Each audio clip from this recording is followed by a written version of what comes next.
মুখ্যমন্ত্রী সমাবেশু থেকে অনুপ্রাণিত হয়ে মন্ত্রী সুশান্ত চৌধুরী প্রত্যেক শনিবারে তার সরকারি বাসভবনে জনতার দরবারের আয়োজন করে থাকেন, যেখানে সুকান্ত চৌধুরীর বিধানসভা কেন্দ্র মজলিশপুর সহ রাজ্যের বিভিন্ন প্রান্ত থেকে আগত লোকদেরকে নিয়ে জনতার দরবারে বসে সকলের অভাব অভিযোগ ও বিভিন্ন সমস্যার কথা শুনেন এবং সাধ্যমতো সমাধান করার চেষ্টা করেন।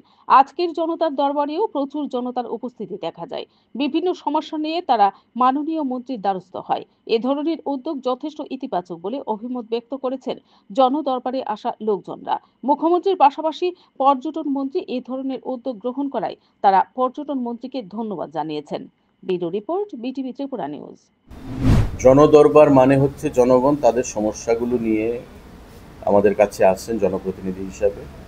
এবং 2018 সালে বিধায়ক হওয়ার পর থেকেই আমি আমার এলাকার মানুষের সঙ্গে কথা বলি।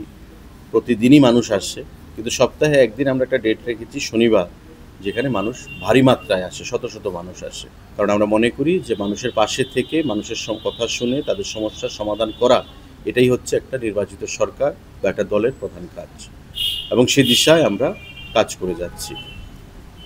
আমার এই বিধানসভা কেন্দ্র থেকে যে মানুষ আসেন আর্থিক সমস্যা নিয়ে, তাদের কর্ম কাজ মানে আমাদের কর্মসংস্থানের বিষয় নিয়ে, আমাদের ভাতা নিয়ে, কারোর বিবাহ সূত্রে আর্থিক সমস্যা থাকে, পড়াশোনার সমস্যা থাকে, সমস্ত বিষয় নিয়ে আমরা আসি, কথা বলি এবং তাদের সঙ্গে পাশে থেকে সম্ভবত সুরাহার সেখানে চেষ্টা করি।